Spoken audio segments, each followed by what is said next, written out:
Assalamualaikum warahmatullahi wabarakatuh. Perkenalkan, nama saya Elsa Luciana Ramadhani dengan NIM 202204200069, program studi akuntansi kelas B.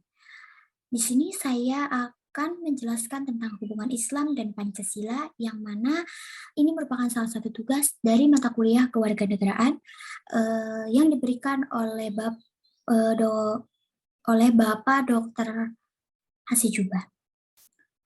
Islam merupakan sebuah agama universal. Ia bukan sekedar pelaksanaan ibadah kepada Tuhan, hablum minallah, melainkan juga merupakan bentuk pelaksanaan hubungan kebajikan antara sesama makhluk, hablum minannas, juga kepada alam ciptaan Tuhan. Dalam telaah Islam, sebagai konsep yang utuh tersebut telah menimbulkan perdebatan ideologis filosofis dalam hubungannya dengan negara. Telaah atas hubungan antara Islam dengan Pancasila menjadi menarik untuk dikaji. Sebuah negara membutuhkan suatu fondasi yang kuat agar dapat menjadi negara yang sejahtera. Oleh karenanya, negara membutuhkan sebuah ideologi yang akan membentuk negara tersebut. Menurut etimologis, ideologi adalah sebuah ilmu yang meliputi kajian tentang asal-usul, hakikat ide, dan gagasan. Bagi sebuah negara, ideologi merupakan fungsi yang sama dengan alat pengenal identitas seseorang.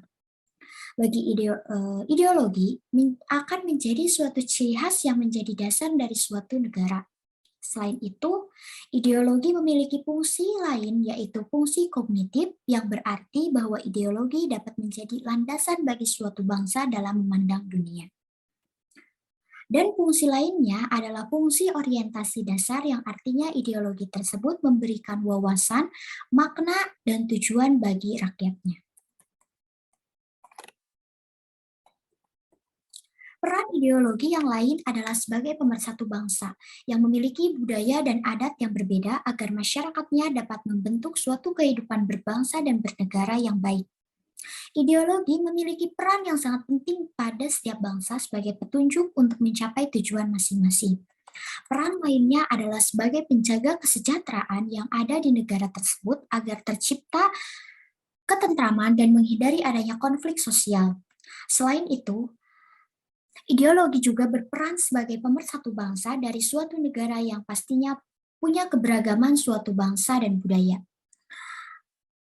Dengan pentingnya fungsi dan peran ideologi bagi suatu negara, maka Indonesia memiliki ideologinya sendiri.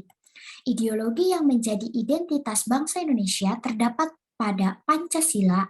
Oleh karena itu, ideologi ini disebut dengan ideologi Pancasila. Ideologi Pancasila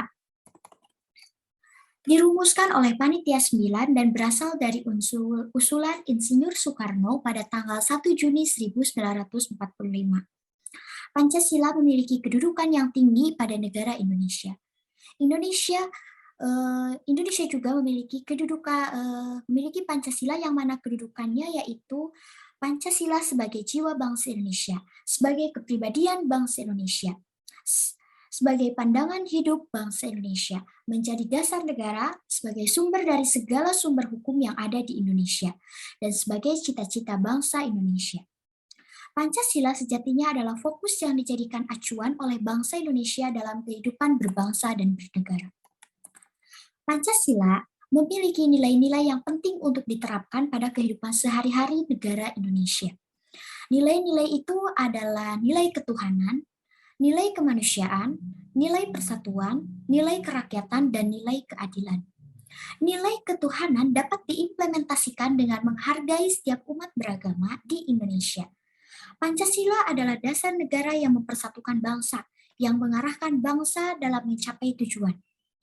Dalam posisi seperti itu, Pancasila merupakan sumber jati diri, kepribadian, moralitas, dan haluan keselamatan bangsa. Islam di Indonesia dianut oleh mayoritas masyarakat yang tinggal di dalamnya. Umat Islam yang tinggal di Indonesia tidak perlu ragu dengan konsep dari ideologi Pancasila itu sendiri, karena di dalamnya sudah mencakup hampir dari semua poin penting dalam kehidupan, baik kehidupan bangsa dan kehidupan sehari-hari. Jika setiap sila dari Pancasila ditafsirkan ke dalam nilai Islam, maka akan didapatkan beberapa makna. Pancasila adalah bentuk Objektifikasi Islam, yakni nilai-nilai yang dapat diterima secara umum oleh semua orang. Ini artinya bahwa nilai-nilai yang terkandung di dalam Pancasila secara filosofis, teologis tidak bertentangan dengan ajaran Islam maupun agama-agama lainnya. Bahkan, di dalamnya terkandung visi-visi ajaran Islam. Oleh karena itu, proses integrasi nilai-nilai Islam dengan Pancasila menjadi hal yang sangat penting sebagai langkah dalam membangun bangsa Indonesia yang lebih baik. Pancasila sendiri sejatinya sudah mengandung nilai-nilai agama, nilai-nilai Islam beserta konsepnya. Penegasan ini berdasarkan pemikiran bahwa yang dimaksud adalah nilai-nilai Pancasila bersesuaian dengan Islam tanpa harus menjadikan Indonesia sebagai negara Islam secara formal. Pemikiran ini pula sangat menganjurkan bahwa nilai-nilai Islam dapat tumbuh dan berkembang pada sebuah negara yang tidak menegaskan sebagai negara yang berafiliasi pada Islam. Artinya bahwa Islam adalah agama dan Pancasila adalah ideologi. Kedua hal ini sama memegang peran yang sangat penting dalam membangun kehidupan bangsa. Keduanya memiliki kesamaan nilai yang berkaitan dengan satu sama lain dan akan berguna di masyarakat dan seterusnya. Islam dan Pancasila bukanlah dua ideologi yang saling berbenturan. Islam adalah sebuah ajaran yang utuh yang mengedepankan nilai-nilai ketuhanan sekaligus kemanusiaan dan kemasyarakatan. Hasanah Islam telah diletakkan sebagai pondasi dalam ideologi Pancasila. Islam bukanlah Pancasila, akan tetapi nilai-nilai Islam telah masuk ke dalam Pancasila yang hingga kini digunakan sebagai ideologi bangsa Indonesia. Perdebatan antara golongan Islam dan golongan nasionalis harus menyadari bahwasannya Indonesia dan Pancasila mampu menciptakan proses dialogis, sehingga tak perlu lagi dibenturkan dalam dua ideologi yang saling bertolak belakang sekaligus berhadap-hadapan. Kemampuan para bapak bangsa dalam meletakkan pondasi ideologi bangsa, yaitu Pancasila mulai dengan pondasi Tauhid sebagai soko guru utama Pancasila yang mewarnai sila-sila Pancasila mengakhiri benturan tersebut. Mungkin cukup sekian yang bisa saya sampaikan. Kurang dan lebihnya mohon maaf. Wassalamualaikum warahmatullahi wabarakatuh.